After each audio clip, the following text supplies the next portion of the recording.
నమస్తే welcome to 9 TV Telangana news. Padmashali ఆరాధ్య దైవం ఇటువంటి మార్కండేయ జయంతిని నిజామాబాద్ జిల్లా నందిపేట్ మండలం ఐలాపూర్ గ్రామ పద్మశాలిలు ఘనంగా నిర్వహించారు. మార్కండేయ జయంతిని పురస్కరించుకుని పద్మశాలి కుల బాంధవులు, సంఘం కార్యవర్గం, యువజన సంఘం సభ్యులు మార్కండేయ రథాన్ని పూలతో అందంగా అలంకరించి గ్రామంలో భారీ శోభయాత్ర నిర్వహించారు. ఐలాపూర్ గ్రామంలోని 5 చేతుల అమ్మవారికి పూజలు చేసి అనంతరం పద్మశాలి సంఘం వరకు డీజే సౌండ్స్, డాన్సులు, ఆడవారి నృత్యాల భారీ శోభయాత్ర జరిగింది. మార్కండేయ జయంతి సందర్భంగా నిర్వహించిన శోభయాత్ర ముఖ్య అతిథిగా హాజరైన గ్రామ సర్పంచ్ మీసాల లక్ష్మీనారాయణ కూడా శోభయాత్రలో పాల్గొని పద్మశాలులకు మద్దతు పలికారు. పద్మశాలి కులస్తులు ఇలాంటి కార్యక్రమాలు చేయడం సంతోషంగా ఉందని తెలిపారు. వారి ప్రతి కార్యక్రమానికి తన మద్దతు ఉంటుందని లక్ష్మీనారాయణ తెలిపారు. శోభయాత్ర అనంతరం గ్రామ ప్రజలకు అన్నదానం ఏర్పాటు చేశారు. అయితే ప్రతి సంవత్సరం లాగే ఈసారి కూడా మార్కండేయ జయంతిని ఘనంగా నిర్వహించుకోవాలని పద్మశాలి సంఘం సభ్యులు నూతన కార్యవర్గం తెలిపింది.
జై మార్కండేయ.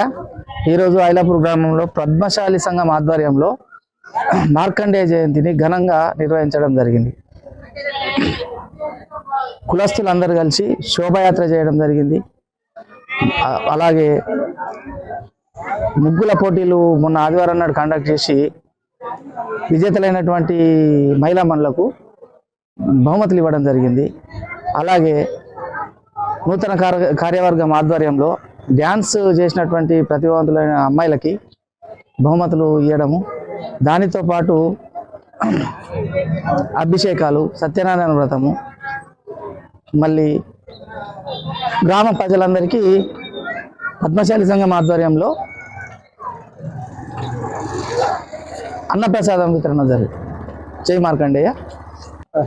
ఇది గత 13-14 సంవత్సరాల నుంచి పద్మశాలి సంఘం ఆధ్వర్యంలో జరుగుతున్నది. ఇక ముందు కూడా దీన్ని కొనసాగిస్తామని చెప్పి తెలియజేస్తాం.